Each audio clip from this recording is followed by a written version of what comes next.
Listening's Belly Up Sports Podcast Network product. Some said we go belly up, so we made it our name, and we're still here.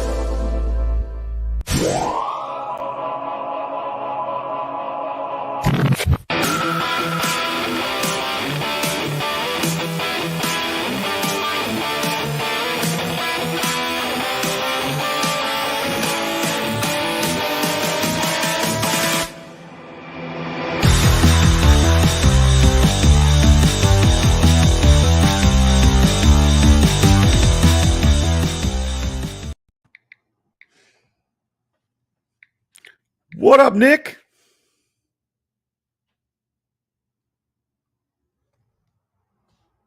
Can't hear you. Are you muted? Wow. Yeah, I'm totally muted. And we're back. Scoreboard Addicts podcast back once again. Good to see you, T. Party on. Party on, Nick. Party on, T. Rook's out this week. New baby. Starting a new job. So it's going to be just the two of us. We can make it if we try. That's a great song. You and I. That's a great baby. Song. I'm pumped. It's a great song. Like, it's Will Smith did a great sample of that. I thought that was a great song, especially like if I don't have kids, but if you're a dad, you've got to relate to that song so much. And then, of course, Dr. Evil. Then Will Smith might slap you, so who knows? And then, of course, Dr. Evil wrote a great song. Classic. And if you have a clone, I can imagine you really can relate to that. If you have a clone of yourself, that's like 1/8 of your size. Yeah, I would feel bad if I had a mini-me clone because that would be a really tiny clone. You're big where it counts, in your heart. Yeah, in the gut. But we're back. It's been an interesting week of sports. Final week of the preseason. A lot of cuts the last few days, especially from our Jets. Our Jets had a ton of cuts. I had a few surprises on my end. And a lot of waiver pickups, huh? Not for the Jets, honestly. They only picked up one guy off the waiver wire to add to the practice squad, but a lot of teams picked up the Jets' cuts through the waiver wire. Right. Like 6 guys got picked up that were cut from the Jets, picked up by other teams. So, I mean, you can look at it two ways. You can look at it like Mims. Say again?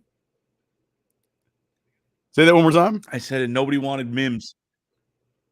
Well, he's not getting cut because they want to trade. They want to trade him. They're not going to give him away for nothing. Right, but there's just no interest in him, which is amazing because I would love to know, like, he's obviously got the athletic talent.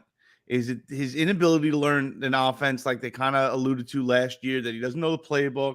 Is it that he's one of those players that's lazy and thinks he's Brett Favre and just like, just put the ball in my hands, I'll make it to learn your plays?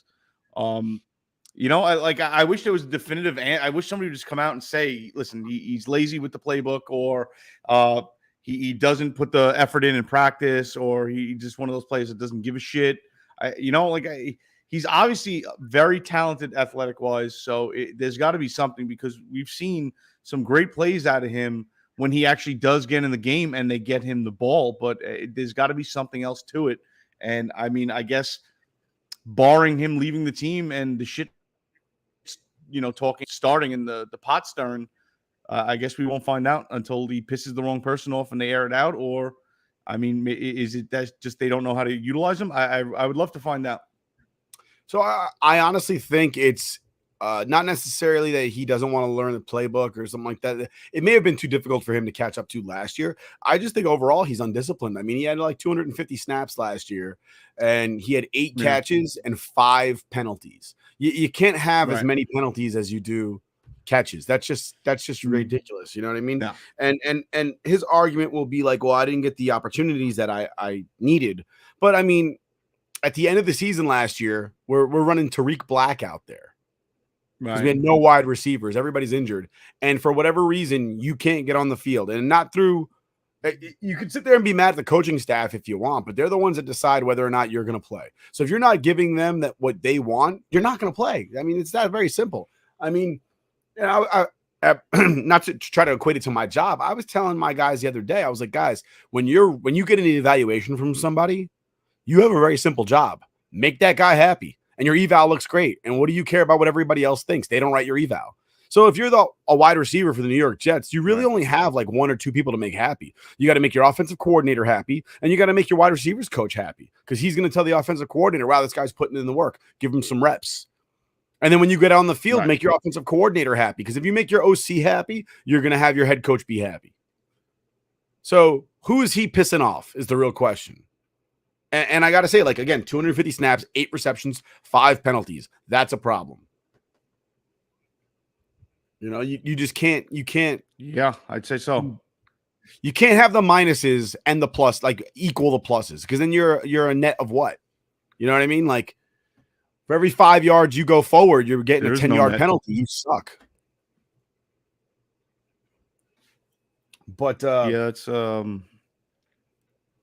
really not something you can hang your hat on. I mean, but they cut Chris Trevler only to sign him back to the practice squad. Right now. So they which cut was Chris obviously Trevler. just save some money somewhere. Wait, say that one more time.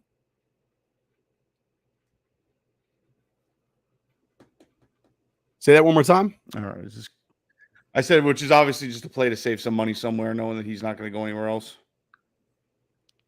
Oh yeah, they signed him to the practice squad today. I mean, I didn't think that Mike White deserved to be on the team over Strevler. Not, I mean, if you're just going based off what's happening this season or this preseason, and you're not looking back at last year, what Mike White was able to do. But if you really get rid of that Bengals game, which, by the way, he played amazingly in that Bengals game. If you get rid of that one game, he honestly didn't play well last year.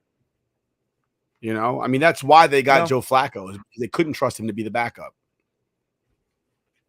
Correct. Which, I mean, again, I love Joe Flacco.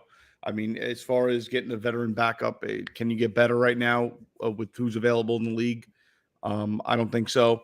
Mike White had that tremendous game against the Bengals, and then he played like, you know, Mike White plays. It's exactly what you expect him to play as. I mean, that flash of greatness in the Bengals game was tremendous, and you can't discount it. He did it. He went out there. He did it at a pro level. So, I mean, whatever it was, maybe he was riding high on adrenaline. I mean, maybe the Jets game plan was just solid through and through. But, I mean, he had plenty of reps after that, and he didn't show even, I would say, an eighth of the talent that he showed against the Bengals. So, you get what you get out of him. You know, he had that great series against the Bengals, and thank you for that. Thank you for that tremendous win. But it's, you know, statistics and you know, what kind of player you are is based on your entire portfolio, not just one game. So no surprise there.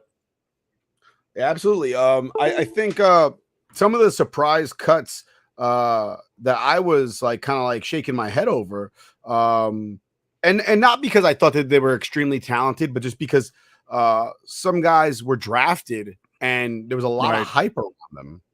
Absolutely. Actually, there were a lot of guys that were drafted, and I was kind of like, wait, that guy, when we drafted that guy, it was like, oh, this guy's going to be the steal. You know, for instance, Hamza Nasruddin. There was a lot of talk about him being like, hey, this guy's going to be a stud. They cut him. Now they re-signed him to the practice squad. But the way I'm looking at it is this guy was an All-American, you know, at Florida State playing safety. They moved him to linebacker, and he's not doing that well. What's one position of need for the Jets right now? Because last time I checked, we don't have all pro safeties back there. You know, so maybe put him back where like he belongs, because honestly, he's not heavy. He's like 220 pounds. You know, and I get it. The linebackers are getting a lot skinnier, faster.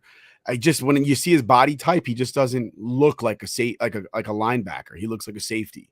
You know, so maybe that was part of his struggle, that he was having a hard time putting that weight on. If we remember back, I mean, it was a while ago, 12 years ago, 13 years ago, when Cameron Maben was on the Jets. He played outside linebacker, and he kept getting too skinny. He had a hard time keeping on. He wanted to stay around 250 pounds, and he could only get up to like 238. And it was a struggle going up against those offensive linemen as a 3-4 outside linebacker. So maybe that was his struggle. They also cut Kenny Yeboah, who they just drafted 2 years ago to play tight end. He got cut. Chuma Edoga, who was in conversations with the Cowboys to get traded, got cut. I was very surprised about that because, like, I was just reading the other day, you know, the insiders were like, yeah, the Cowboys are working on a deal to bring Chuma Edoga to the Cowboys, and then he gets cut. Right. I guess they're going to get him for free. Jason Pinnock and Will Parks were cut. Again, safeties. Honestly, I think both those safeties are better than Ashton Davis. I'm not overly impressed with Ashton Davis. He might have a little bit of ball hawking skill, but he can't tackle anybody worth a damn. Yeah. No, I mean, obviously, I haven't watched much of the preseason. I know we've been doing pretty well, but I don't rest, nothing in my head goes towards the preseason. It means absolutely nothing. I mean, go out there and right. I mean, the only part of the preseason I paid attention to was when our guy Zach Wilson got hurt, and it was like, you son of a bitch. Don't you fucking dare. Don't you dare. But take my eyes, but not his knee. Like, let's not do this, please. Like, let's. I don't need to see him out there in the Mark Sanchez stage 3 knee brace for the rest of what little career Sanchez had after that. Sanchez is the GOAT. It's a shame the guy had a good 2 years in New York, and he's remembered for fucking fumbling the ball as he crashed into an offensive lineman. And by the way, I hate that phrase. Oh, the butt fumble. He didn't. That makes it sound like he fumbled it with his ass. I defy anybody with at least a little bit of athleticism to run into that man's backside and hold on to that ball at full speed. Go ahead. I fucking dare you. Yeah, he was a large dude. Yeah. But the funniest part about that is, though, he didn't even see him. Like, he didn't even see him. Like, he wasn't there. How did you miss that 300-pound man? The craziest thing would have been if he would have, like, hit him and then the guy would have fell on him. He might have died. That could have been like a Yokozuna-esque Rikishi type of injury. Absolutely terrifying. But that might have been a what's it called from Billy Madison, the revolting blob. Oh my God! He was supposed to pitch my leg.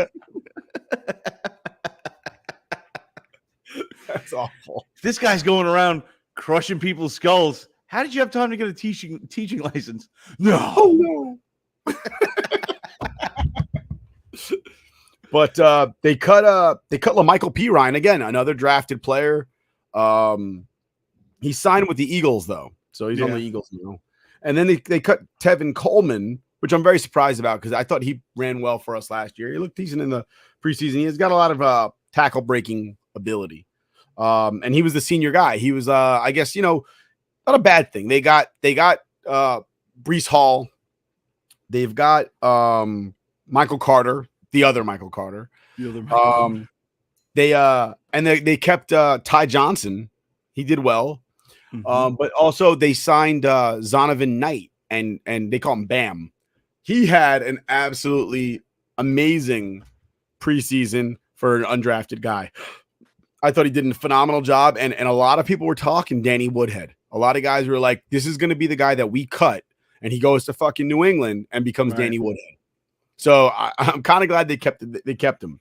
Mm-hmm. They also cut Jabari Zuniga, who played very well in the preseason. But again, he got caught up in the defensive line mix where we've got like 8 starters on our defensive line because our defensive line looks like this right now. John Franklin Myers, Quinnen Williams, Carl Lawson, Jermaine Johnson, Michael Clemens. I'm trying to remember these. There's about 6 guys that are rotating in and out, and you're sitting there looking, going, "Who the fuck?" Like, if your DT is if your DT is going to be Quinnen Williams, and the name is killing me right now. It's Sheldon Rankins, right? If they're going to be your defensive tackles and JFM and Carl Lawson are your ends, then when the hell is Double J playing? Because Double J just got drafted in the first round, the bench. So it's going to be a crazy rotation, and they already had like 6 or 7 guys. Like there's no room for Jabari Zuniga. Right. And again, that's a good thing. It's a good problem to have, right? Too many good players. Oh no, of course. And I mean, with the cuts that went on, I gotta say, I have faith in Joe Douglas. I do. I have faith in our coach, Robert Saleh. So I'm actually excited for the season to go on. Like I said, I thought the win loss, the over under was low. I think it was what 5.5. Might have started at Something like that. 4.5 before the preseason. Yeah. So I'm very high on the over with that. I think the Jets are going to be an exciting team. I think the Jets are going to be one of those teams that are going to leave this season with a lot to build on, but a lot to walk away from as far as experience and getting to a place where we can actually be excited as Jet fans. I was excited when Saleh was brought in as our coach. I was excited all last season, just seeing him on the sidelines and how he was interacting with the players and just how very motivated, especially in games they weren't in at all. They got a couple surprise wins last season that were, I mean, if you were a guy betting dogs in those situations, I mean, that Titans game, you could have made a shit ton of money on. Who saw that coming? Like we talked about the Bengals already, that game. So I think the Jets have that raw young talent. You got a hungry coach and, a newer GM, and everybody's going out there trying to prove something. So it's hard not to be excited going into the season. Yeah. So talking about Coach Saleh, I love the energy that he brings to the team. So the quick question I have for you is: seem to be a lot of fights at Jets camp, and a lot of, I don't say a lot, but some questionable hits during the preseason games. There was the hit on Daniel Jones from Quincy Williams that created a lot of uproar with I'm sorry, not Daniel Jones, my mistake, on Jalen Hurts with Quincy Williams, and a lot of uproar from the Eagles bench during that game. Like, I give a shit what anybody from Philadelphia thinks, or anybody who plays for Philadelphia. But my question to you is, do you think that there's a lack of accountability when it comes to things like that, discipline, and not starting fights at practice and not getting late hits and stupid penalties like that? Things that can be avoided.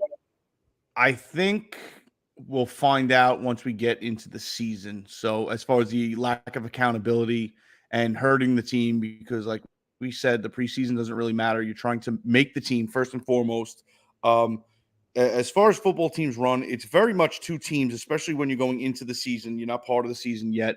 It's very much two separate teams. You got the defense and the offense. Everybody's trying to make their mark. Everybody's trying to show that they have value on the team, especially people that are borderline. Like we said, there's a lot of players and only a few roster spots and positions, and we seem to be very deep in certain positions. So I think it's hard not to go out there and not be an alpha male, which every single one of these guys are. Pretty much since high school, being an alpha male, going out there. It's a violent game. It's a hard-hitting game. You're supposed to go out there and put a hurt on somebody. That's just the way it is. I think we'll find out the accountability aspect once the season starts. And if anybody's going to hurt the team, I don't think Robert Saleh is going to deal with it. I think a statement will be made. But I chalk it up to just guys going out there and throwing the physicality around and trying to make a statement going into the season saying, I'm the man, I'm the alpha, this is my spot, I'm not losing this spot, you're in my way, I'm going to hurt you, end the story. So I don't want to see anybody on the team, especially with, inter-squad practices and stuff like that with, questionable hits and hard hits and stuff like that. You never want to see somebody get hurt going into the season. It's completely unnecessary, but at the same time, it's a sport where it's hard not to practice at 100% speed. That's what you're there to do. And unfortunately, when you practice at 100% speed, there's a good chance of injury. It's just the nature of the beast. Nobody's out there under 200 pounds. You know what I mean? These guys are big, monstrous men. You're going full speed. These guys at 250 to 300 pounds are running 440s faster than my fat ass can run them. That's for shit sure. Hey, you're not fat, bro. You're svelte. Oh, no. I listen, after this summer and all the vacations I was fortunate enough to go on with my family, I ate like a king. Krispy Kreme was had down in Myrtle Beach, South Carolina, as well as many adult beverages. So I'm officially going on a diet, if you will. But that being said, these guys are going out there. They're giving it their all. You want to see that. You don't want to see injuries. It's one of those. It's a hard line to kind of skate. So you can't be upset when you got somebody going out there and treating every practice like it's a real game situation, because you want that kind of heart and hustle from your players in every single position. Even somebody that's probably not going to make a team. You still want them to go out there and treat it like it's their livelihood, because that's exactly what it is. You're playing for big money. You're playing for big contracts. You're playing to essentially have potential generational wealth for your family. And especially some of these positions, in your prime, you have maybe 6 or 7 years there, and that's it. So I appreciate the hustle. I appreciate the effort. We had a bad run of injuries last preseason going into the season. So, I mean, every one of those situations that popped up, it definitely makes you nervous as a fan. But what else are you going to do? It's kind of that's how it is. That's how it goes. You got to hope to get out of the preseason. And that's why the Players Association always pushes so hard for a shortened preseason. And because essentially preseason is just to make the team a little bit of money before the season actually gets going. We all know what it is. These guys, you don't really need that many reps. How many reps do the starters actually get? Everybody's just worried about injury. So it's one of those things where it's unnecessary evil, but it's going to happen. But do I want to see it going into the regular season? Do I want to see accountability if somebody's going to cost the team 5, 10, 15 yards? Yeah, I want to see it, because the Jets are not going to be in a place where they can give up 15 yards and bullshit penalties. So I'm just scanning the Twitter zone, and Denzel Mims says that he believes he's done enough to be a starter on the Jets. So I think the appropriate question for anybody that's a reporter at that point, the next question should follow up with over who, right? I mean, right. If you're a reporter and a player goes, I think I've done enough to be a starter on this team, I think the next over who, and then why? Who's sitting? Right. Over who, and then the follow-up question is, well, then why aren't you? Why do you feel that the team is underutilizing you? What's the issue then? But I think he'd have a bullshit reason, because they just don't like it. Of course. But I really would love to hear him say, I should start over somebody, Garrett Wilson, the new kid, that's probably not starting anyway. I should start over Elijah Moore, which is, that you're cracked out if you believe that. I should start over Corey Davis, who's a proven veteran, or Braxton Berrios, who's also a proven veteran. I would love to hear him say that. If he could do half the things that they could do, he probably would be starting, but he can't. We've seen it last year. He had all the time in the world. We were down to Tariq Black as a wide receiver. He didn't play. Why didn't you play, kid? Because you dropped a lot of passes and you caused a lot of penalties. Yeah. What was it? The very next game after he had that touchdown, they benched there's a reason. It's not because the Jets don't need to score. That's sure shit ain't the reason. Yeah. So, yeah. I mean, it definitely seems like a personal issue. It definitely seems like some type of either lack of effort or lack of personality that they're looking for, lack of being a teammate, maybe. I really don't know. The players know. I think lack of diversity. He can't. They said it last year. They're like, he can't play all three receiver positions. Flat out doesn't know. That's what they said. All right. I'll buy that. And last year when we were really struggling and we didn't have the right wide receivers, I was willing to sit there and be like, fuck it. I don't care if he could play all. Give him the route to go out there and run, because we need something, because we don't have anything. This year. Oh, yeah. We how many conversations did we have about that? Just, you can't tell me you can't have Denzel Mims go up to the line and be like, dude, run 7 yards and turn left. And then the next play, run. I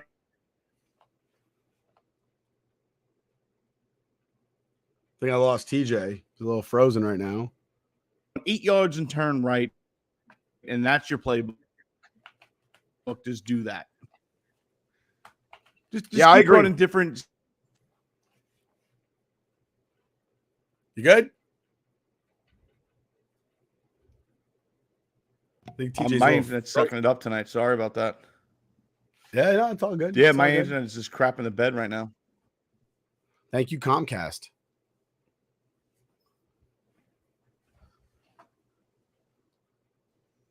TJ froze on me. Right, there he goes. He's back. It's your wife. She's downloading. I'm pulling a Rook tonight. Rook gets off.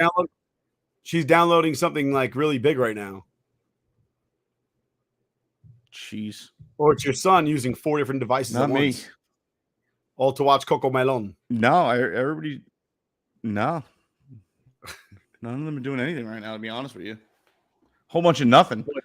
Carissa's doing her pre-school year work and getting ready to go tackle a new first grade class. Ugh. Do not envy her at all. But I hope next this internet on stays the out. agenda, I hope I'm not pulling a rook. no. Next on the agenda, Yankees are on the West Coast right now, which means I'm not watching any baseball because I'm not staying up till 1 o'clock in the morning to watch a baseball game. Especially when they're going to put up piss poor efforts and lose to fucking teams like the Oakland Athletics and the Angels. All that being said, since they're playing the Angels right now, a lot of conversation about the American League MVP. And should it be Aaron Judge? Should it be Shohei Ohtani? Who that's your boy? You and Shohei Ohtani. Yeah. Seen that clip. You said he was going to be hurt this year. Still waiting. Listen, bro, his career's not over yet. What's his name? You said this year. What was this kid's name? The Bird? Mark Bird, right? Mark Finch, the Bird.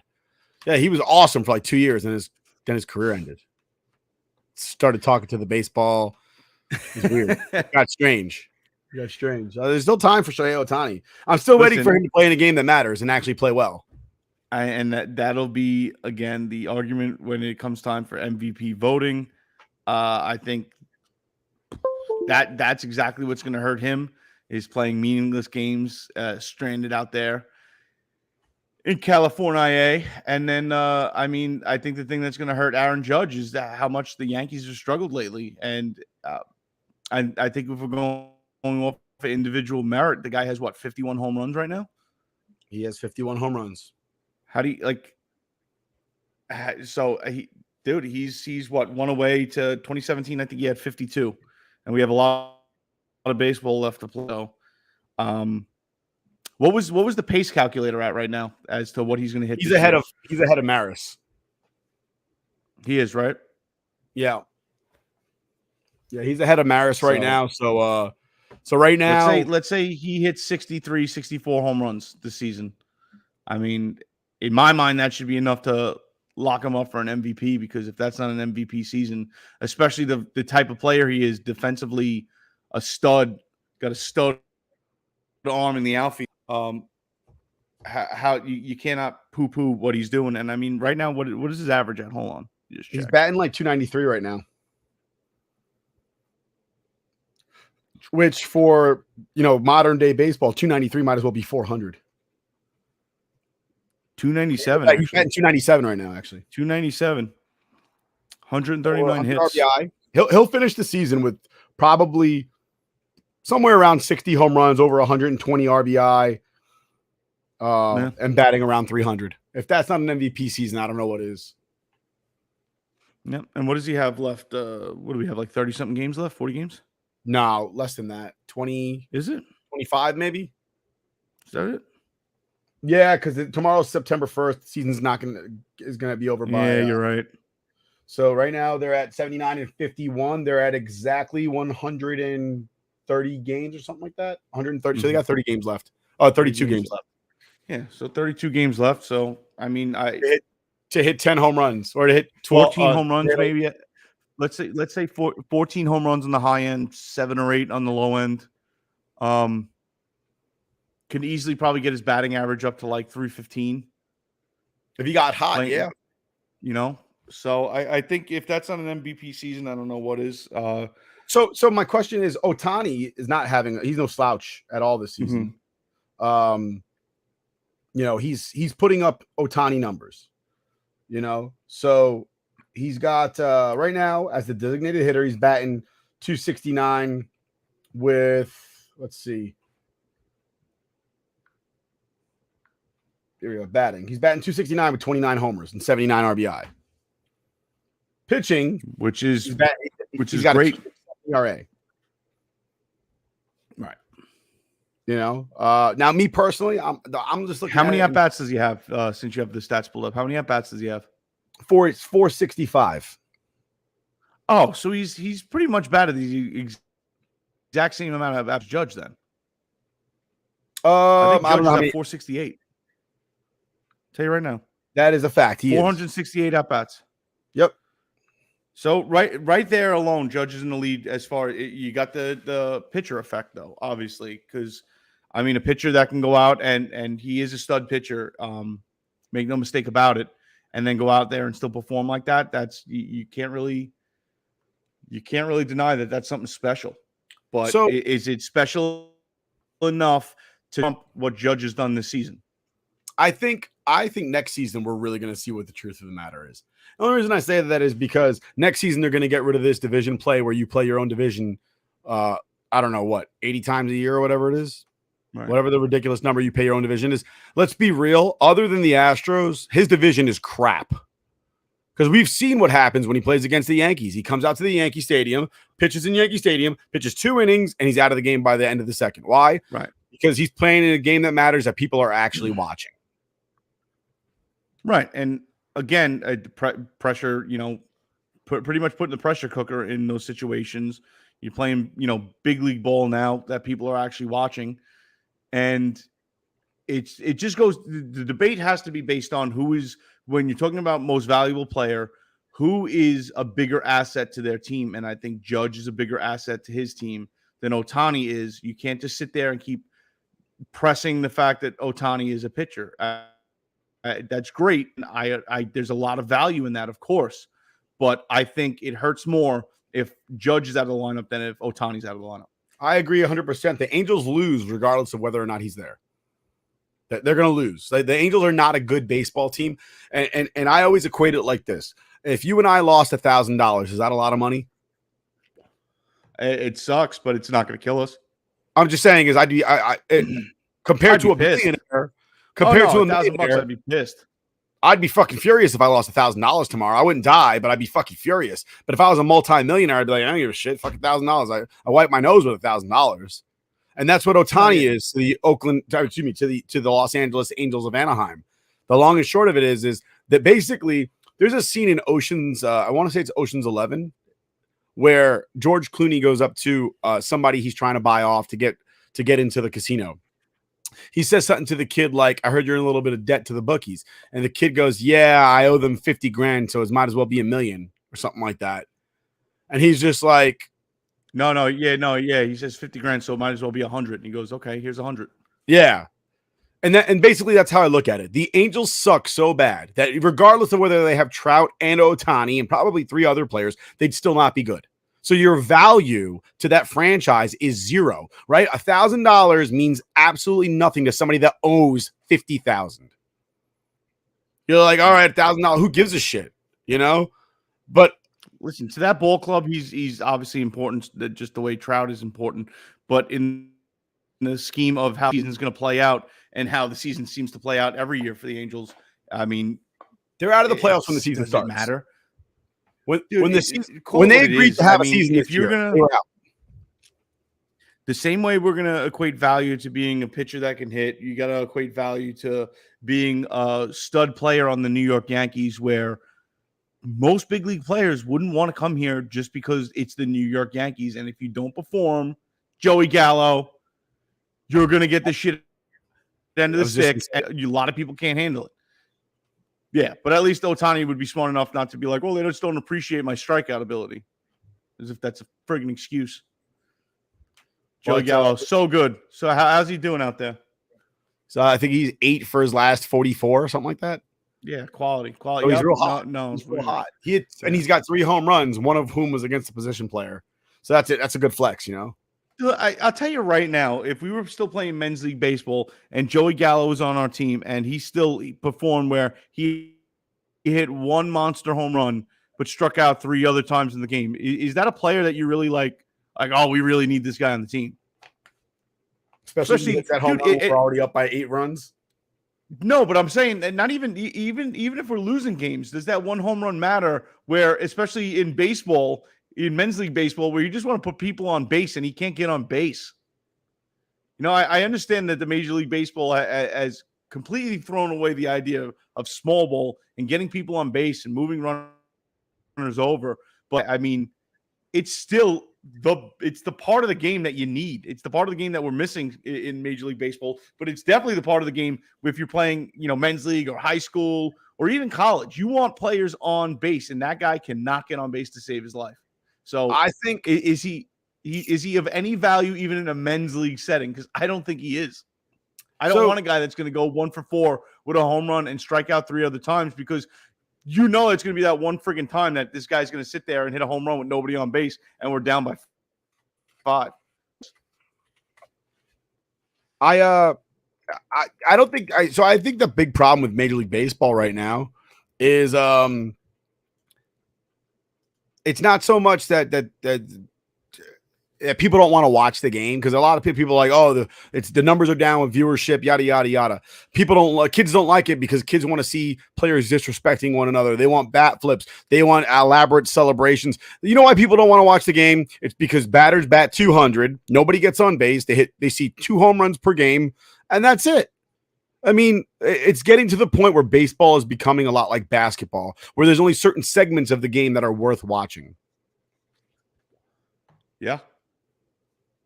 Listen, it's part of the times, dude. Everything is fast paced. Everything is a TikTok, Twitterverse world where if you need information, it takes 2 seconds to get that information. You want to be entertained. You can be entertained by a 10-second clip on TikTok, and you move on to one of the other 10 billion that are out there. It's just things we're sitting there watching a baseball game, especially with the unjuiced balls and steroids supposedly out of MLB, which I don't think is ever going to happen. It's not an interesting game for the times. And as hockey fans, I mean, just the interactions we had on Twitter and out there in different social media platforms when the Rangers were making that run in the playoffs, and even regular season, hockey is one of those games where if you step away for 2 seconds to go take a leak, you missed a lot of action. You know what I mean? And that just just suits the times, in my opinion. I'm amazed that hockey isn't as big as any of the other sports it is right now, just because it is that fast-paced, constant action, constant feeding your brain with shit to say, oh my God, did you see that play?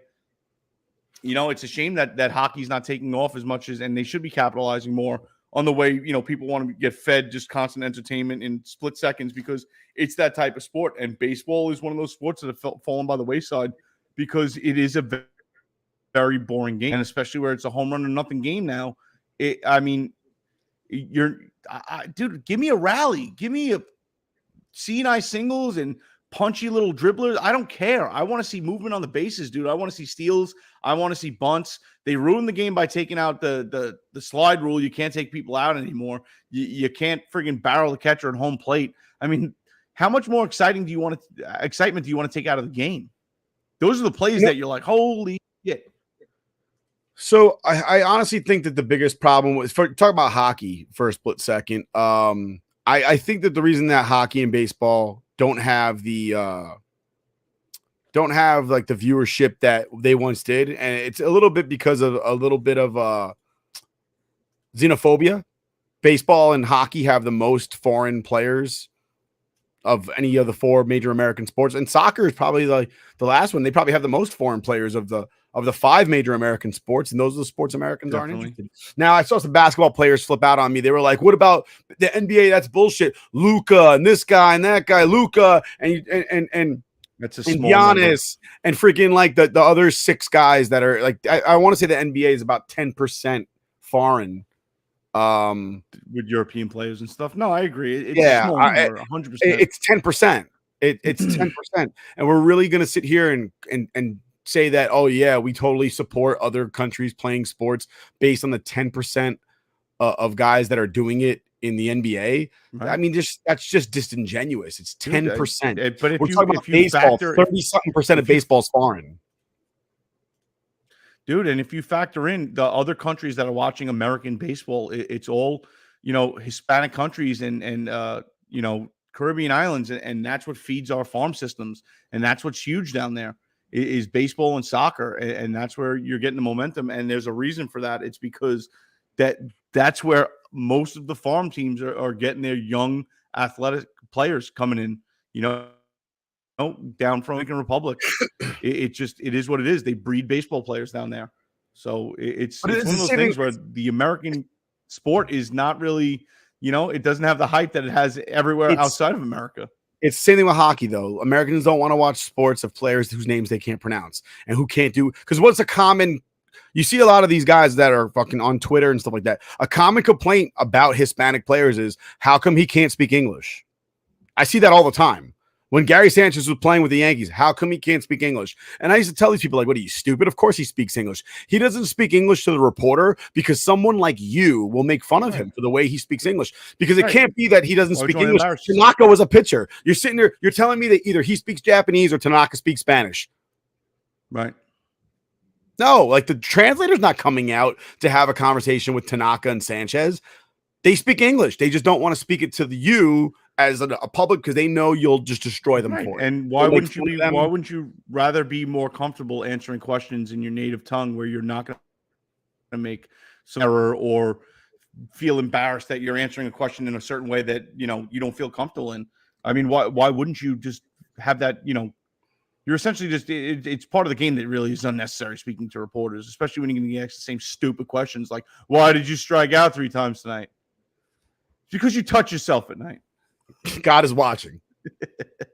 I'll give a perfect example talking to reporters. You look at I can't remember who it was. I want to say maybe it was Fujikara, but it was he was playing for the Toronto Blue Jays and he didn't play one day. And they asked him like, "Hey, are you okay? You got scratched last minute. Are you all right?" And he didn't use a translator and he goes, "Yeah, I had diarrhea."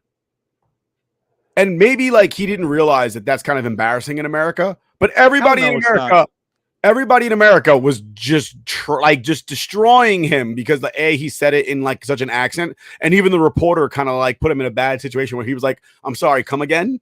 And he was like, I defy you in a situation where you have people around. Just go ride the bus a couple hours with horrible diarrhea and see how comfortable you are. But like, obviously that's a major issue. You're wearing white pants. That's not a good look. We have we live in a country full of 6-year-olds, 7-year-olds, and he said he had diarrhea, and everybody decided to make fun of him for like a month. Anybody that's an adult male, okay, especially because I mean I'm sure it happens to females, but they're not going to go out and talk about it. But I have no problem telling you, like, dude was legitimately stuck in traffic, and I had the worst diarrhea, and I thought I was going to fill my empty Dunkin' Donuts cup on the side of the road because it just was not. It was just not my day. We've all had those days. That especially coffee smells like shit. Yeah, either way, especially then. But I mean, let's call it what it is. You wake up in the morning, you have a nice cup of coffee, you get to work, and then all of a sudden it's like, oh God. Oh God. And on that, we're gonna welcome Andrew LeDuc from Divots and Pivots. Welcome to the show, friend. Thank you. Silly me did not check the show Twitter account. So here I am thinking I got the shaft. No, definitely not. The only shaft we're looking to give you is extra flexible. Okay, as well. That was my golf pun for the day. Stiff flex. Don't take it that way. Never mind. What's going on? I walk into diarrhea talk. I love it. Listen, I mean, have you not ever had that situation where it's diarrhea happening and you'd rather just, listen, I'd rather get punched in the face 15 times in a row than have to deal with a situation where there's no bathroom around and it's brewing. So I had a situation in an airport once where I was at the urinal, let out a little fart, and I had to run. Oh, yeah. Airports are the worst. I drank the water in Texas coming home. Did it taste like America? Did it taste like free? No, it tasted like diarrhea, and that's what I got. I was coming out of both ends. It was bad, and I was at the airport. We had a long layover. Even my family felt bad for me. They never feel bad for me about anything ever. Usually, they're like, "You had it coming, you son of a bitch! How dare you?" Dude, even my dad was like, "You poor bastard! What happened?" Listen, and that now that we got a golf guy on here, I'm sure Andrew, you've have played many rounds of golf. Especially that morning round. I don't know about you, but for me, before I leave the house, it doesn't matter if I have to go or not. Something has to come out because you don't want to be on the 8th hole staring at the sand trap going, "Oh, I'm going to bury something in the bunker. I'm going to go full catch." Actually, I've had to wait for you in the car because you were busy pinching one off. Dude, yeah. It's you got to get it all out, dude. You don't want that excuse on the tee box where like, I can't swing hard right now. Well, you always got to line up the shot at the porta potty to make sure if anyone's in there or not. Just give it a little ring with the golf ball and see what happens. Some of us like to crash into porta potties with our golf carts, but that's only when Nick Okay. is in it. Son of a bitch. I walk into a handicap porta john at Twisted Dune out there in AC. And I stepped inside and I was like, it was a weekend of debauchery. And I knew bad. As soon as I walked inside, I was like, what am I, fucking stupid?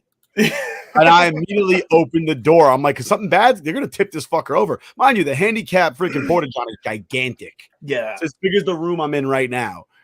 And I open the door, and as I open the door, a golf cart's coming at me full steam.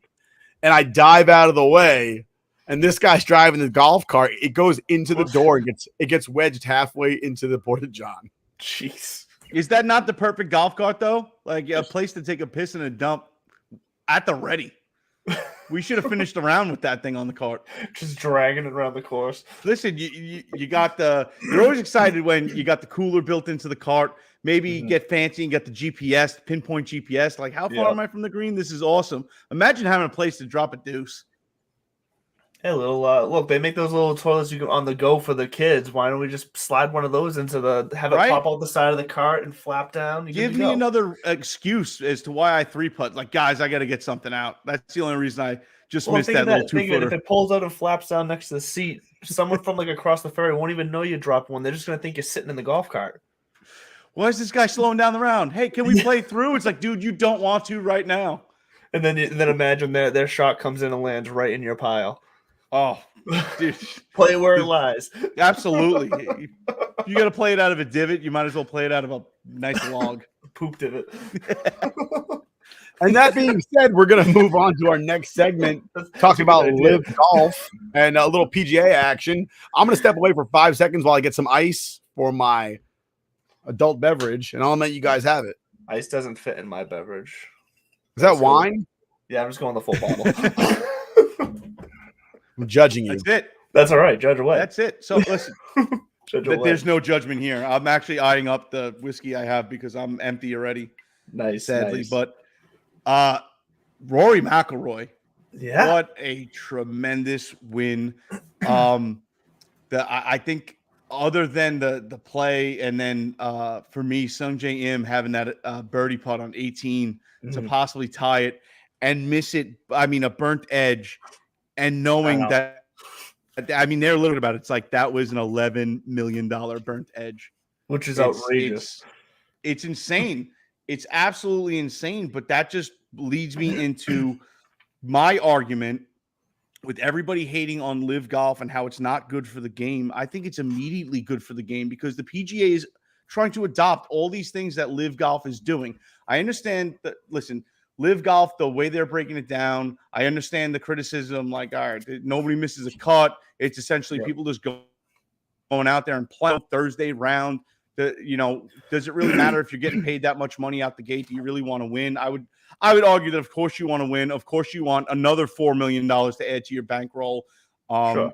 I think if you break it down as far as coming from where the players are coming from, knowing that, hey, I don't have to play 40 weekends this year and I get to spend more time with my family. And a lot of people don't realize that these players generally, even on the PGA Tour, their family usually travels with them at least half the time. So it's not just they're always renting houses. They're not staying at the Courtyard Marriott. Like they're renting houses for these tournaments. Absolutely, dude.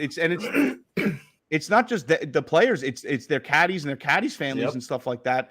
And it's just one of those things where if you don't see that as an attractive business proposition to make more money than you're going to make on the PGA Tour and play less and, still get maybe not all the fanfare because it's just growing at this point. Yeah.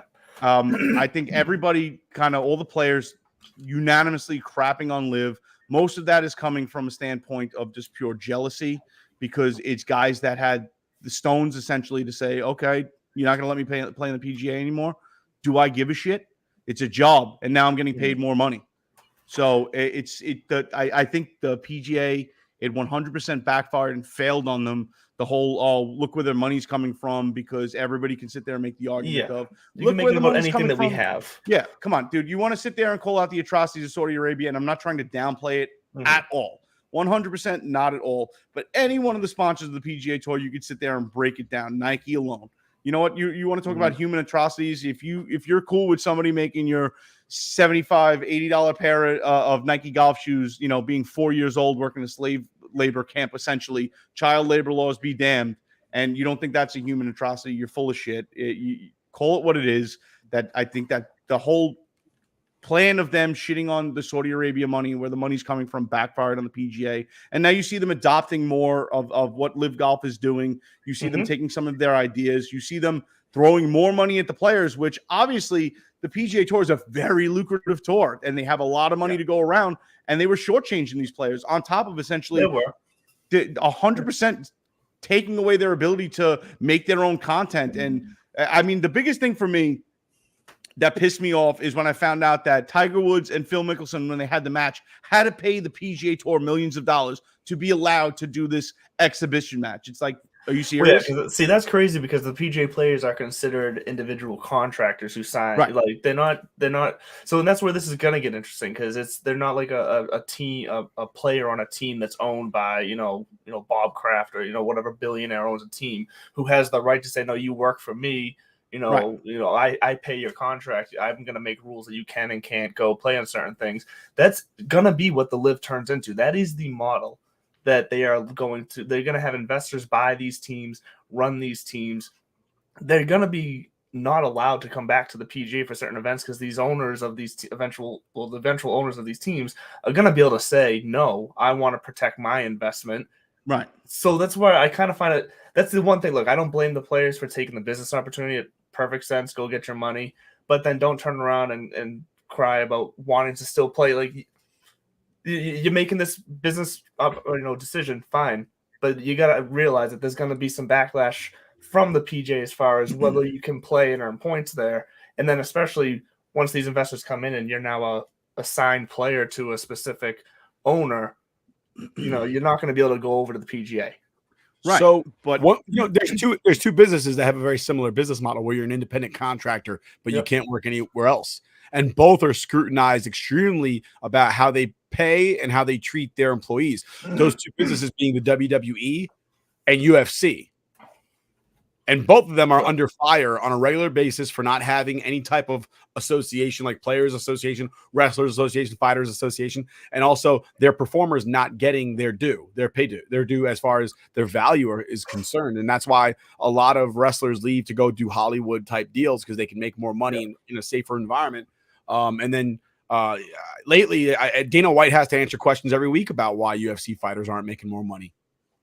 And honestly, his answers are kind of shit, but I like the fact that UFC is keeping these guys in check, or else it'll get like boxing where they're just taking money to fight who they want to fight as opposed to who they're supposed to fight.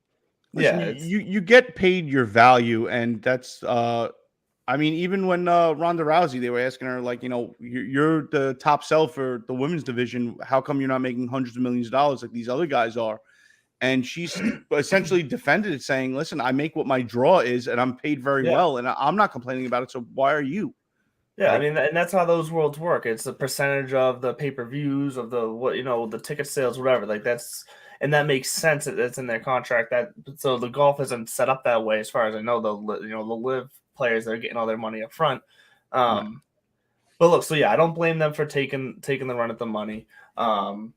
I do think they need to, if they're going to make that decision, they need to realize that, there's going to be things they can't do that they want to do. Maybe the President's Cup, Riders Cup, all that stuff. Like they might have to simmer on that for a little bit. I think that eventually they will come to, at least for a little while, like I said, until investors come in and buy these teams and put in their own rules for the guys that are on their quote unquote teams. There's going to be some sort of harmony that the two tours are going to live in. And they're going to have to. They will have to. And I could see the Live buying out like not the Corn Ferry specifically, but a Corn Ferry type tour to where that's like their relegation. We were talking about that on our show last night, that it makes sense that with more guys coming over, they still just have a 12-team, 4-man format. Right. But now they have over 48 players in the Live Tour, so they're going to have to do something with these guys. So a relegation set up to somewhat secondary tour that they buy out makes sense. I could see that being the future as well. If not just changing their setup and doing individual competitions and saying, all right, this week is just going to be straight individual. and that's it. Because I mean, why not? Especially when you have this many players coming over and they're getting like we said, their money up front, their money guaranteed. We just had again. I mean, now you have Joaquin Neiman, Harold Varner, Mark Leishman, Cameron Tringali, and Cam Smith. I mean, the PGA Tour definitely thought that once they said these players were essentially going to be blackballed from playing on the tour, they thought they were going to secure at least the top 50, and they've lost many top 50 players. So it's hurting them. They're going to have to find some kind of leeway there, because these guys can go over to, what is it, DP World Tour to get their points if they really want to. They can go over to the Asian Tour and get their points if they want to, for the tour rankings and world rankings, to be able to play at least in the majors. And again, you have tournaments like the Masters that's solely run by Augusta. It's a major, but it's run by Augusta, and they could sit there and say, if none of these guys have points, they could sit there and say, no, Cam Smith's still playing. We got DeChambeau coming and playing. That's it. Too bad. PGA is the only tour entity that has really come out with hard stances against the LIV so far. All the other tours out there are kind of sitting and waiting and seeing. Which now look, I still am a bigger fan of the history and of the PGA and the what all those tournaments mean. If the LIV sticks around, it's going to take a long time for them to build up that type of meaning for their events. Because right now it is exhibition golf basically. No, it is 100%. It doesn't mean much because it's a new tour. We're all based as golf fans. Everything we think about as far as professional golf is based on the etiquette and the everything set up by the PGA Tour. All the tournaments that we love to see is because we've seen them since we're kids watching golf. That's what you look forward to. That all the pomp and circumstance has been built up over years. It has the history. It has that legendary status, and it's one of those things where if the LIV Tour is going to make their money. We were lucky enough to go and see it in Trump Bedminster. We had an amazing time. Awesome. The access to the players were incredible. I mean, being able to be right up against the rope and shoot the shit with Phil Mickelson and Bryson DeChambeau and all these guys being like right in your friggin' face, Abraham Answer. And it was absolutely incredible. And it's definitely going to grow because the more people I talked to, I was like, dude, it was crowded, but not crowded like a PGA event. I mean, of course, you know what I mean? Like we walked up, we left where we were drinking like 30 minutes before it teed off, and we were like, holy shit, look at this grandstand. These aren't tickets. We could just sit here. And we were right at a tee box, and we sat there for like an hour and a half, 2 hours. Yeah, 2 tee boxes. We had the 5th and the 8th right there. We could see the 7th green right on the other side of where we were on the grandstands. And then when Phil came over, we ended up following him the rest of the day because, I mean, if you're going to follow anybody, you might as well follow Phil, who's literally shooting the shit with everybody he passes by. I mean, talking about a guy you can talk to while he's in the middle. He's in the mix of his round and trying to make these shots, and he's just bullshitting with people. Awesome. I mean, walked up to every kid that he saw on the sidelines, gave him a high five. I didn't get a high five from Phil. What the fuck? I got a high five from Phil. My brother got a high five from Phil, and Phil knocked the cigar to my brother's hand. I was like, why would you try to give him a high five with the hand you're holding the cigar? He's like, he was there. I panicked. I just threw my arm out. I wanted to touch him. I was like, all right, fair enough. Fair enough. See, that's what I am looking forward to seeing what because it comes to Boston. I'm up here in New Hampshire. Yep. It's coming out here to Bolton, Mass. This weekend, and me and Bud were lucky enough to get media credentials to go in there, so we are going to be able to get into some of the tents and get into some of those pressers, and then maybe get a couple questions. We'll see, but yeah, I'm curious to see what the feel of the environment is. I expect it to be even smaller than the one you guys went out to, because I think they were putting like a cap of 6,500 attendees on each day, and I think that's more of a town ordinance the way the International is. It's a very small, quiet town, so I'm curious to see what the vibe and the atmosphere is there for this type of thing. Because look, that's all they've been preaching is we're louder, we're more energy, we're more fun. Like I want to see if it lives up. It does, as far as the interaction with the crowd. It got a little annoying when people are teeing off and you got people drunk already trying to like fucking talk shit to players and caddies. It's like, dude, all right, just what happened to bigger and louder? It's like, yeah, but shut the fuck up. The guy's about to try to hit the ball 330 yards in a fairway that's about 25 yards wide. The only time that's for a second. The only time that's all right is for those guys that do the back off challenge because they're fucking hilarious and they can bring the perfect insult, so that's fine. They can do it. But everyone else who tries to mimic them. Whose caddy was it that I was like, what the fuck is a clique? And he was just like, the fuck do I know? Oh, was that Lee Westwood's caddy? It might have been. It was hilarious though. I was like, hey, because one of the teams is called the Cliques or something like that. And I was like, then the Niblix, look, you got to ask Bud. Bud knows all this because apparently they're all old. They're all names for old clubs. Okay. Old club style. So like the Niblix, the Clique, like all that. They're old golf terms that the players chose to name these teams. I don't know who chose actually. I say the players. I don't know who the hell chose to name these teams. The caddy had no fucking clue. Yeah, I'm not. He said it his awesome northern fucking Britain accent. He was like, "The fuck do I know?" I will say this: listen, if you're gonna try to harass a player, you gotta at least be funny. Like that one dude made me laugh when he looked at Ian Poulter and was like, "Dude, what are you wearing? A fucking tablecloth as a pair of pants today?" It's like, all right, that was good. Even he was just like, "That's fucking mean, dude." Like. Pat fucking what's his name? Pat Perez. Somebody's like, yeah, Pat, wear them J's, kid. And Pat Perez stops, looks down, and goes, kid, I'm 42 or something 46. Like that. 46, kid. I was gonna say there's no Pat Perez is no kid. He hasn't been a kid in a long time. Oh yeah. Yeah, dude, all I know is right before Live Golf, Pat Perez was talking about how he just can't wait to go on the Champions Tour and be 50 years old. And then it's like, oh, wait, I'm going to get paid to do this. Fuck that. Yeah, never mind. Yeah. I'll do this. This whole conversation about Live and PGA and all that stuff, we've seen this before, though, right? I mean, before the NFL that we have now, there was an NFL, and then later became an AFL, and then they merged because the AFL just started offering crazy money to kids coming out of college. We saw it with Major League Baseball, right? The NL had the NL. It's the oldest league in professional baseball. And then the AL, the junior circuit, came around in the early 1900s solely because certain teams got into beefs with the NL. And they were like, you know what? Fuck you. We'll start our own thing next door. And then where are you going to be? And the NL always tried to downplay it like, we don't need you. And then all of a sudden, they did need them because, once again, the AL was willing to pay the players more money. And we're seeing it right now with Live, which again is an exhibition at this point, but it does have the ability, as long as they have the money to play the players, as long as they have that money, they're gonna take players, and you're gonna have to stand up and pay attention at some point. Well, I mean, I think that's on that point. I think if they go the route of handpicking these, massive talents coming out of college and saying, hey, you don't have to go and lose money on the Corn Ferry Tour for the next year or year and a half. You don't have to sit there and try to grind it out in Q school and essentially go broke, because that's what Tony Finau did. Yeah. I mean, Tony Finau was literally maybe one bad outing away from saying, fuck it, I'll go do something else in life. And we would have never got to see Tony Finau. About that. You know what I mean? These guys, until they make it and until they get some wins or top 20s in the PGA Tour, they are broke.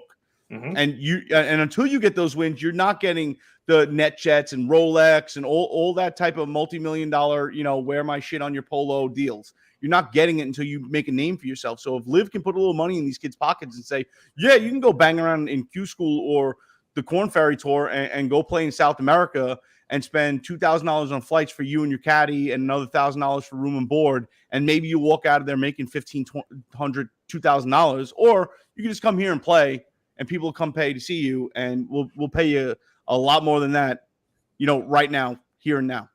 And I think that's going to be the future.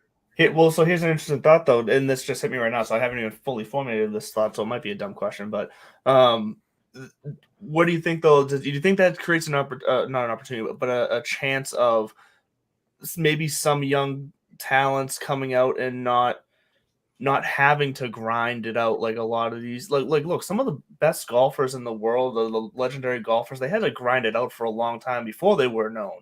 Yep. And I think that's part of the journey of what makes you become a great golfer, because you need that mental adversity challenge. And if they come out and are getting paid right away to definitely watch, like, do they grind it out as much as they should or maybe need to be able to hit their full potential? Are we going to see, say the Live Tour last year for 5 to 10 years, but then eventually kind of fades off, folds or whatever, or just becomes some other exhibition tour out there?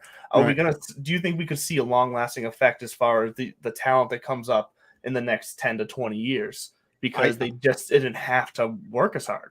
I think you could definitely put a big value and a big number on the fact that if you don't think sitting over a putt like Sun JM for $11 million difference, if you don't think that doesn't come from knowing that, like, if I don't birdie this hole, I lose my tour card. If I don't make this putt, I don't get through Q school. Or if I don't, make the cut in the next 3 weeks of the Corn Ferry Tour, I'm friggin' dead broke. And I got to beg somebody for money or take out a loan. I definitely think that builds character and builds that endurance and that mindset to, get everything else out of your mind and just deal with the task at hand. So as far as you learn pressure right away by going up that way. And I think that if you have an easier journey, would that affect you as a golfer long-term? Probably. I think if you don't learn to deal with that adversity and that mental, essentially a handicap of knowing, hey, I might not be able to pay my mortgage if I don't sink like the next 2 putts in a row.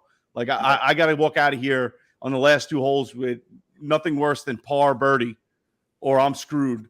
I think that definitely adds to, your character and your ability as a player, especially doing it earlier rather than trying to figure it out later. But I think the biggest thing right now that's going to hold players back is knowing that Live is a brand new thing.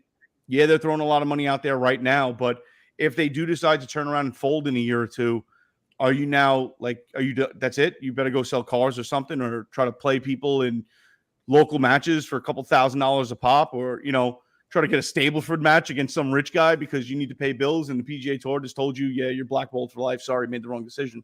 I think that's going to be a bigger problem. See, I don't think they're going to blackball people for life. I don't think that's going to happen because I think there's a certain handful of these guys, the PGA, if the Live folded, would happily take back. Obviously, like it's going to be everybody else, though.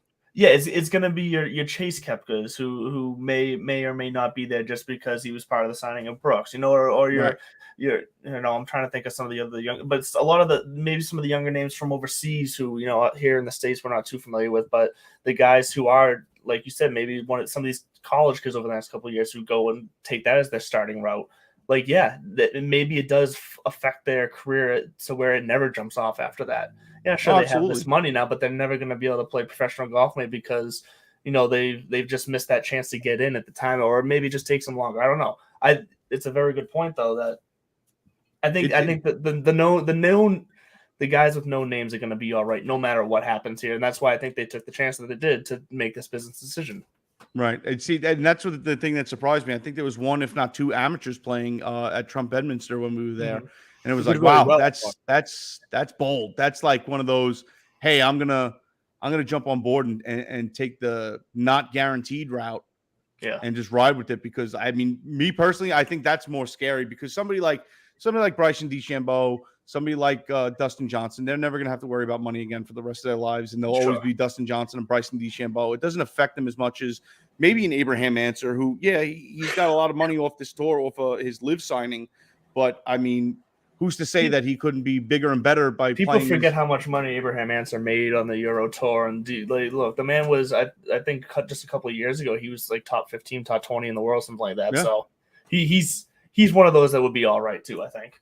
But there's a vast majority of these guys that it could. That's the thing right now, though. Most of the field is made up of guys that are established, that have money. They'll be fine. And then you got guys like Phil and Pat Perez who are at the end of their career. They made their money. They're well established. So it doesn't matter what happens to Live Golf going, 5 years into the future, 2 years into the future. It really doesn't matter much. It's everybody else that's making the jump. And I think the Cam Smith one is huge because that's a big one. He's essentially what? It was him and Rory who were the 2 hottest players this year. Finau had that stretch of like 5 weeks where he was untouchable, leading to coming to the playoffs here. But as far as the entire year, it was Smith and Rory. Yeah, and what did at the point that he just jumped over this week, what was Cam Smith? 3rd in the world ranking? I believe it's 2nd. 2nd? I mean, it's 2nd in the world. Yeah, I think after the FedEx Cup. Yeah, I think after the FedEx Cup, that's where he finished 2nd in the world. It's insane, dude, to make that jump, and it's going to be one of those things where I like watching Bryson DeChambeau for all the shit that around Bryson DeChambeau, and people don't like him, people do like him. It just annoys me. That's all. But other than that, he's still I can see that. I can see that 100%. But if you're going to tell me at the Arnold Palmer, if you're not sitting there watching just to see him go for that par 5 and 1. Oh, I sure. Dude, and that's like, and everybody's saying, oh, like I hate the friggin' rhetoric around the PGA Tour, because essentially for people like us who are not, single digit handicappers, the game of golf, if you're playing legit, and I get mad at myself and people give me shit all the time because it's like, dude, you're not in the tour. Why do you play like you're in the tour? You just hit into a bunker and somebody decided not to rake it. Nobody on the tour is going to be hitting at a 6-inch footprint. Why are you playing it? It's like, play it where it lies. It's like, fuck that. Pick it up, rake it, and play it, dude. You're handicapping yourself. It's like, nah. Listen, I'm one of those guys where if I'm going to break 80, I don't want that in the back of my mind that, like, I just raked out that bunker when I shouldn't have, and that might have been the difference in me breaking 80. Like, when I do it, I want to do it legit. Nobody gets mad at him about that. We get mad at him because he breaks clubs and he gets all pissy. And then you say something like, wow, it's really nice weather today. And he's like, shut the fuck up about the goddamn weather. This day fucking sucks. I could see TJ being that guy on the course, 100%. And then everybody around him can't say anything. That's not true at all.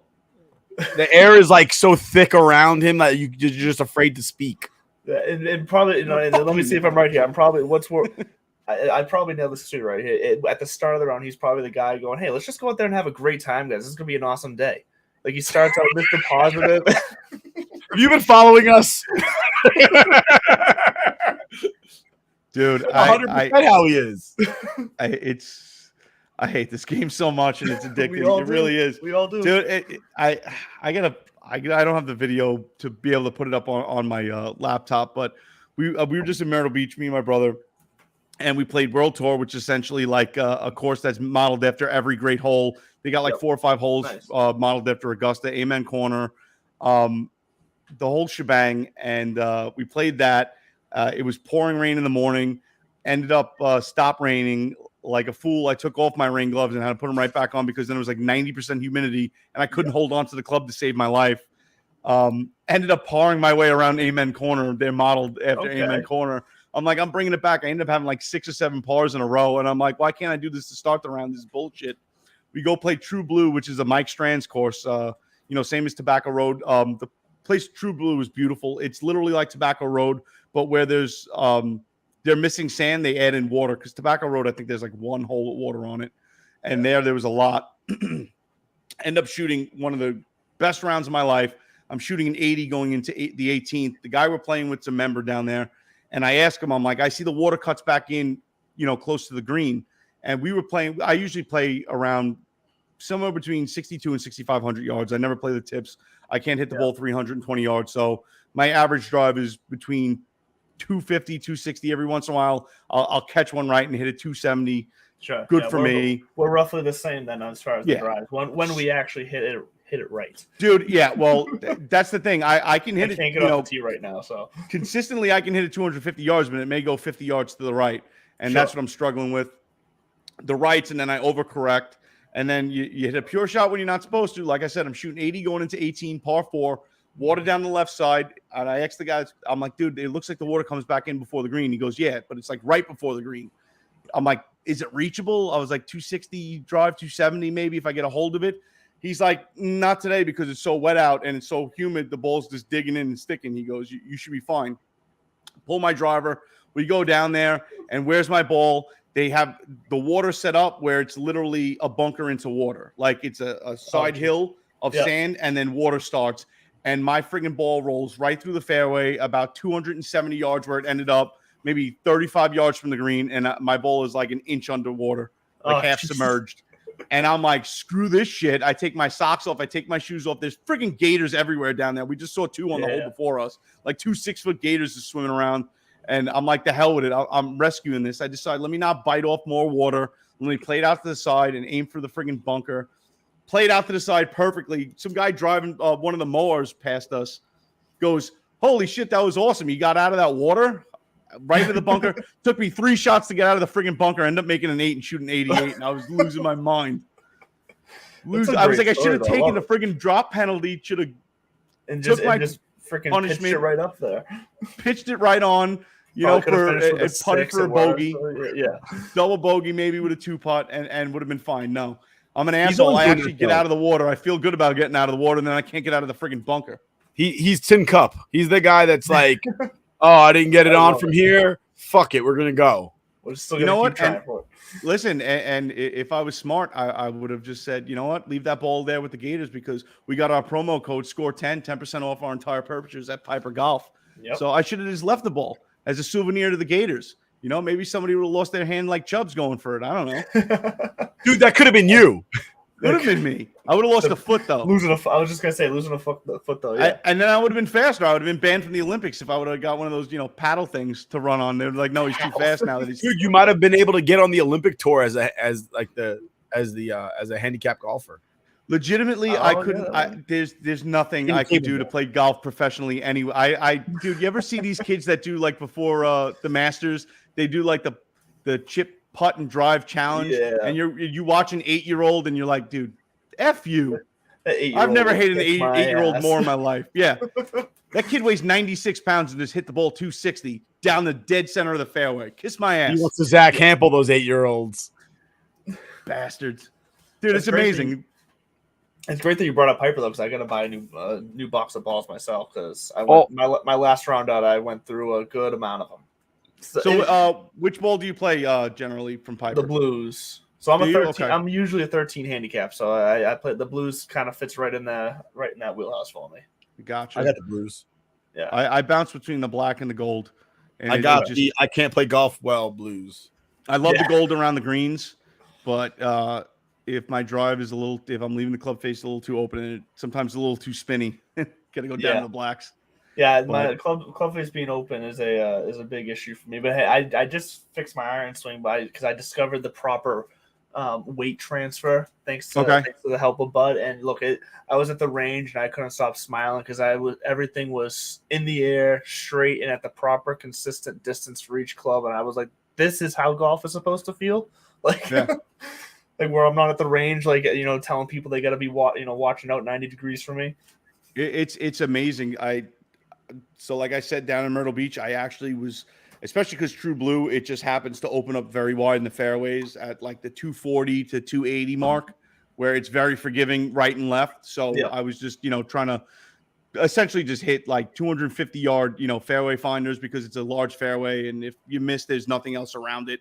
You're just going into danger. And like I said, those bunkers are insane. So I did very, very well down there. But playing up here in the Northeast with the tighter fairways, it's, a little bit right or left kills me every time off the tee. My putting, the last 6 or 7 rounds, I've kept my putts under 36 putts for 18 holes. So my putting is actually helping me and not hurting me, which is amazing. But I just consistently bounce from this season. I've been as low as a 14.2 handicap and as high as like a 17. I just it's I never pull it all together. And if I'm driving the ball well, I will shit the bed from 80 yards in every time. Yeah, I'm still looking to break 90. That's still my goal for this summer. So we'll see if it can happen. Summer's over on Monday, man.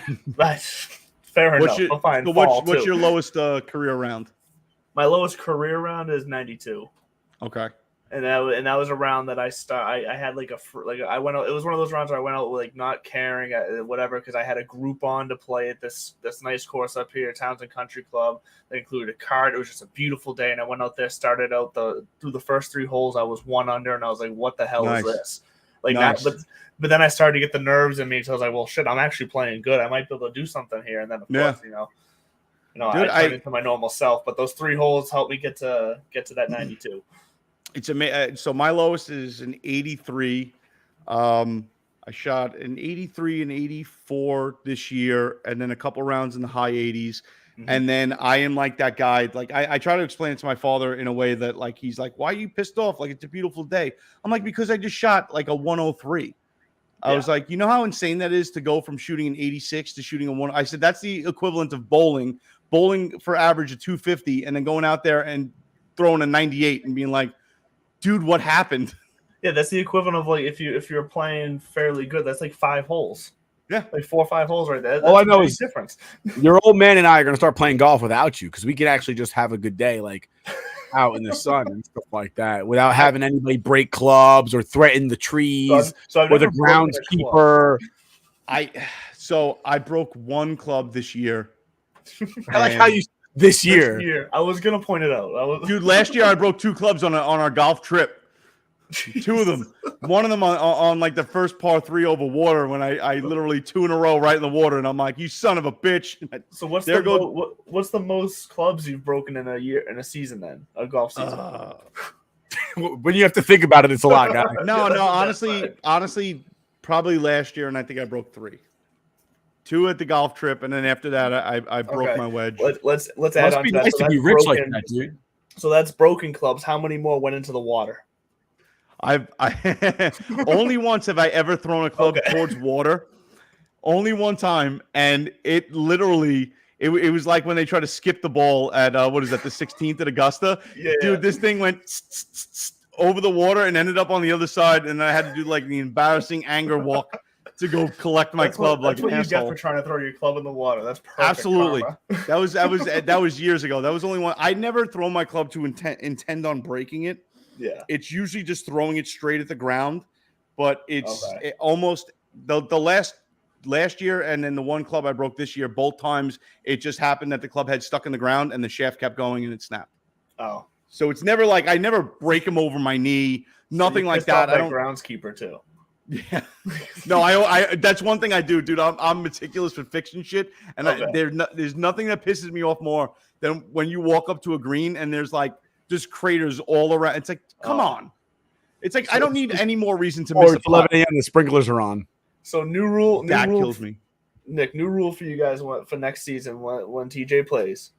If he breaks a club, he does not get to buy a new one. He has to duct tape that shit and play with it the rest of the round.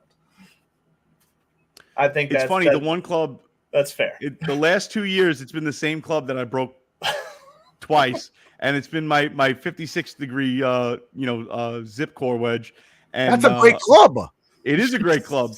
It is a great club, but I have my old Cleveland to back it up. So I just play out the rest of the season with that. You got backup clubs just in case. It's funny this year. I was playing TaylorMade speed blades. Loved them. Just regripped them last season with the Wind dry tack grips. Absolutely love the Wind dry tack grips. Can't recommend them enough. I love that soft tacky feel. I feel I can really hold on to the club, especially coming from playing baseball my whole life where like I'm choking the shit out of the bat. Sure. It's nice to have that like feel of the club, and I'm one of the, I know I hold the club too hard because I just feel like I'm going to lose it. I'm not one of those like, oh, soft hands. No, I'll throw a club 40 yards unintentionally if I soft hand it. But I won a raffle this year at work where I won Callaway set of irons. Ended up trading them in and getting the Stealth irons, and I absolutely love them. The only problem with the Stealth irons is they're too hot. So it's great for like 90% of the time where if I catch it a little thin or off the toe, it still goes where I need it to go. Maybe miss a little bit by 5 or 6 yards this way or that way. Sure. But every once in a while, man, when you catch it pure, like we were just playing last week and I managed to put my approach wedge, my 50-degree wedge, 30 yards over the green, and I was 115 out. It's like Jesus. How did I just hit my approach wedge a 9-iron distance? Like I don't know what just happened because I caught it pure. I was like, shit. And you can't help that sometimes. So so you brought up grip. So you're more of a traditional. So and I'm going to talk specifically putters here because traditional grip putter compared to those massive thick ones. Because I hate the massive thick ones. I can't hold those. The super stroke. I did get the super stroke, but not the huge one. I got the one that's kind of shaped like a home plate, where it comes to a point at the back of it, so it fits right in your finger groove, perfect. So I don't mind that because then it fits in there. I like it because it's nice and flat where you put your thumbs, so you can put your thumbs right down the shaft. And I really like that putter. But the putter I had before that. What? You still talking about golf? Yeah, the putter I had before that had one of those. It came with one of those huge super stroke grips that were just like. Am I holding a freaking pool noodle right now? I don't know what's going on. Like I can't use those. I gave that club to my brother. So when I putt, I putt kind of like I'm almost like it's almost like a half Happy Gilmore putt for me. Like I only have one hand, my left hand on the grip. I'm a righty. My right hand is actually on the metal shaft part of the shaft itself, and I use my arm to kind of keep it straight. So I let my arm go down the shaft a bit and hold the metal with my right hand. It's a little weird, but you know what? I found it's what works for me. Dude, it got weird as soon as you guys started talking about super strokes and going down the shaft and where you're placing your thumbs. And Listen, man, it doesn't matter. Whatever works, right? Like a couple times this year, we saw a couple people do the cross-handed chip, and it was like, yeah, how do you do that? I've tried that. I've tried it. It's not easy. I've tried to, but I actually do when I chip. I actually do. It's not far off, but I overturn my right hand over so that it's like I can't move. It really stiffens everything up, and it does work for me. I don't mind. I knew the face was coming, Nick. Dude, I never. You always see these tour guys like spin the ball back tremendously, and just because the way we are with golfing, when I'm trying to chip it, it's like, dude, I'm not aiming for a garbage can. I'm aiming for somewhere where I could just 2-putt in and just get it somewhere around the hole, and I have no problem pulling the Texas wedge from 10 yards off the green if it's nice and manicured and there's no sprinkler heads in the way. On the green from 60 feet away is still on the green in a win for me. Yeah, dude, absolutely. But I just watched a couple videos. And people are like, you want that backswing, you want it to stick and pull back. Like, you got to use your hands when you're chipping. You got to get that club face through the ball and almost facing back at you. And I'm like, wait, what? So I just try to square it off. I did recently, like, because I've always chipped very stiff. And like, because I've always been taught, for the short chips, act like it's a putt and it'll let the club do the work.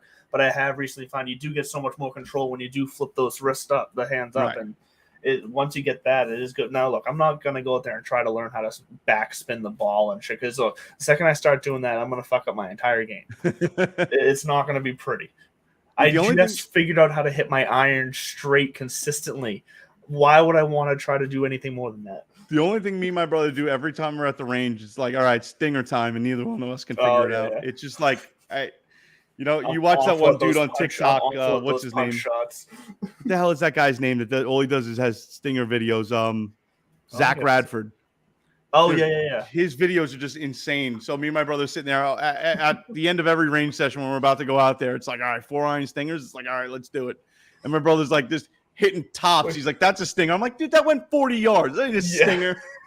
He's like, but it stayed low. The ball's because you didn't get it off the ground. The ball's like behind your back foot. Like, dude, it's absolutely insane. And then listening to Tiger Woods try to explain how he hits a stinger.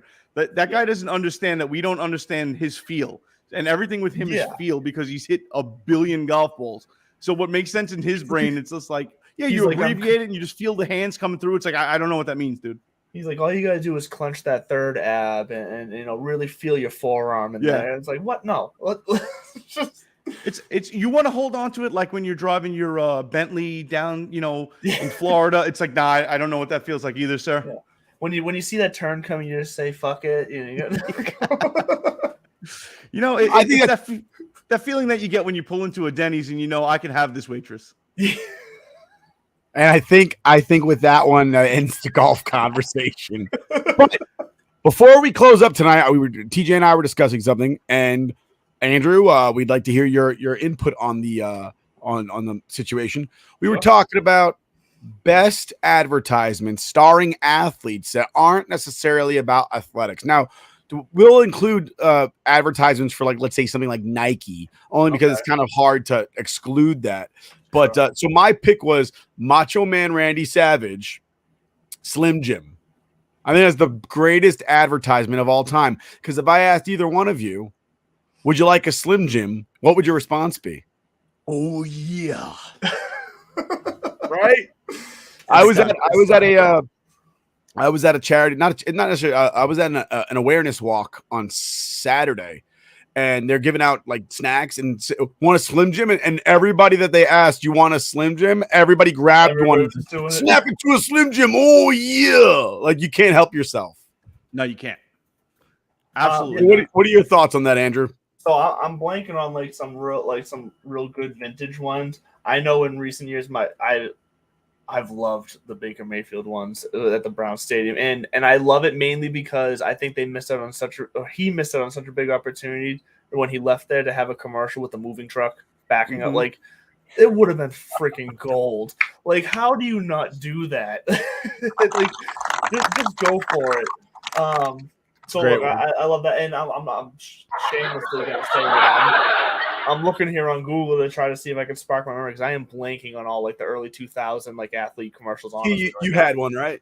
Yeah, I mean, I think the gold standard is definitely the Michael Jordan, Larry Bird, Big Mac for McDonald's commercial. Oh yeah, Bank it off the scoreboard, off the last row, hit the concession stand, and then like that commercial it's got to be like the top of the tops. But if it, just to throw this out there, because I'm sure Andrew's seen this a million times, the Sports Center with Tiger Woods when he's walking through the Sports Center at HQ and the galleries following him is hilarious. Absolutely hilarious. I like the one with us just because you brought up Tiger, when Tiger and Rory are on the range and they start trying to. I think it is sports related, but they start trying to figure out who, like, they get their balls in different holes, and it's like in people's cups and in people's like in a bathtub or something, like, miles away, like that. That's just good fun. I'm a big fan of anything that just is lighthearted. Oh, well, if you like lighthearted, I put one in a community pool this past week on the 18th hole. Dude, right, have a bad case of the rights the whole time, strengthen up my grip, decide to go down the left side, and we get down there, it's all out of bounds, and there's a community pool associated with, where the golf course is and the community and the clubhouse and all that stuff, and I go walking to look for my ball, and the lifeguard comes over and goes, "Hey, if you're looking for a ball, why don't you just put it in the pool?" I was like, "That was probably me. I'm so sorry." He's like, "No, you're good. You didn't hit anybody. Just drop it over there." But he goes, "You put it in the pool." So Listen, I didn't shoot that great. I think I shot like maybe a 92 or something like that. But at the end, I had bragging rights. Like, did anybody else hit the pool? No, shut up. Yeah, no, just you. I had a friend. I might have told you guys before. Actually, I had a friend. So we couldn't find his golf ball, but we found a dead turtle with a golf ball size hole in a shell. Oh my God. He managed to. It must have bounced off of the turtle and went back into the water, but he crushed this turtle. I have one that's very similar. It happened to my cousin. He was playing. He hit his drive. He topped the shit out of it. It was like a foot off the ground for like the first 60 yards. And he watched this friggin' squirrel hop out of the tree line, and he killed the friggin' squirrel, dude. It like just met like right along the edge of the fairway. Randy Johnson and the pigeon, or whatever bird that was. And it was the ball and the squirrel laying right next to it. And he's like, dude, the rest of the round, I swear to God, all the squirrels on the course were staring at me. He's like, they knew. They just knew. So, as far as advertisements go, honorable mention Bo Jackson for the Bo Nose. Oh, nose. I just scrolled past that in my little quick Google search here. See if I can spark my memory here. That the best part about that is Wayne Gretzky when he's like, Bo doesn't know. Wayne Gretzky in his throwback Kings jersey. Yeah, I'm not gonna be able to spark my memory. Last little bit about golf. I think my greatest accomplishment of other than hitting Nick will be houses, all right which as I long do as it quite doesn't often, involve thumbs or shafts. Yes, absolutely. Other than hitting the occasional house or back deck or something like that, and people come out and look, and it's like, was that you? Like, no, dude, my ball's over here, and you do the proverbial the little drop out of your pants. It's right here. Playing in South Carolina in Myrtle Beach, I hit a car doing about 40 miles an hour, which was like a 1 in a billion shot. I pull it left. It's not even OB over there. Like, you could play it from the street, and it's just going down the left side tree line at this street, and the car is just going, and you just hear and the guy slams on his brakes immediately, pulls off to the side, and we're playing with a local dude down there, and he's like, "Man, people have guns down here. I'm not going over there." I'm like, "You think I'm going over there?" I was like, "We're waiting until he drives away." And we just stood on the tee box staring at him, and he's staring at us until he finally decided to leave because he had better things to do. The second and then I went and played it up the street. Your way, you're just standing over a phantom ball with your club, just practice swinging. We were literally just standing there staring at him like, dude, you got to make the move. Like, we're not leaving. We're staying on this tee box, and if you start driving this way, we're running away. Like, you can keep that Bridgestone E6, sir. I don't think I've ever. I have never hit any. I mean, I've hit some houses, but I don't know where in the house I've hit, but I've heard the thud, and I've seen the general. There's a house in that general area, so I know. I can't think of like something that I've seen many people hit different things, but you ever have somebody yell at you for hitting their house? No. Oh, Nick was there. I had a guy come out and flip out, and listen, it was a bad slice, but you live on a golf course, and I knocked the worse slices than yours, I'm sure. Yeah. I walked over there, and the guy goes, "Did you hit your ball over here?" I was like, "Yeah, I did." He goes, "It hit the house." I'm like, "Oh, I'm really sorry. Did that cause any damage or anything like that?" Which, just for anybody listening, those signs on the golf course that say it's your responsibility, it is not your responsibility unless you maliciously and intentionally, and Rook can attest to this as a lawyer, unless you purposely try to hit somebody's house. If you line up your golf ball aimed at their bay windows and swing through it, you're not responsible for it. They're living on a golf course. It's gotta be pretty like, much an unintentional hazard of living on a golf course. There's going to be hazard insurance. Right, and that's why you have home insurance. Yeah, But do golf course houses have like special like hazard insurance in their homeowners insurance, like they would with flood insurance? I was told, especially those usually communities that have HOAs, it's part of the HOA that they'll repair damages from golf balls and stuff. It's built into the HOA fee. Whether that's true or not, I don't know. I don't live in one of those HOAs, but it would make sense. That would make sense, yeah. But this dude comes outside and he's like, "Yeah, holding his baby." Holding his kid. And they weren't outside. Dude, they were not outside when I hit the shot. Yeah, so it's not like he almost hit them kid. and he was just high on energy or anything like that. Dude, he literally was like, I got kids in here. It's like, again, I was not trying to hit your house, sir. I was trying to hit that fairway, and clearly I missed. You messed up. You should have been like, well, maybe if you kept him inside and didn't bring him outside when people are hitting golf balls, he wouldn't be in any danger. They weren't out there, though. Like, you just wanted to make a statement he brought him out there and now exposed him, because I was the next one swinging. That kid was not safe. That's true. That's true. When Nick swings, it would have been great. It would have been great if the second he turned his back to walk in the house, he did the same exact thing, though. That would have. I should have lobbed one at the back of his legs and been like, "Oh, my bad, dude." Sorry, my second and then went into your finish. That would have stirred the pot up real good. Oh God! You know what? I should have told that kid. Yeah, well, maybe if your house is in the middle of the fairway, I would hit a fucking fairway today. It's your fault. I'm blaming you. But all that being said, Andrew, thanks for coming on the show. Where can you find you?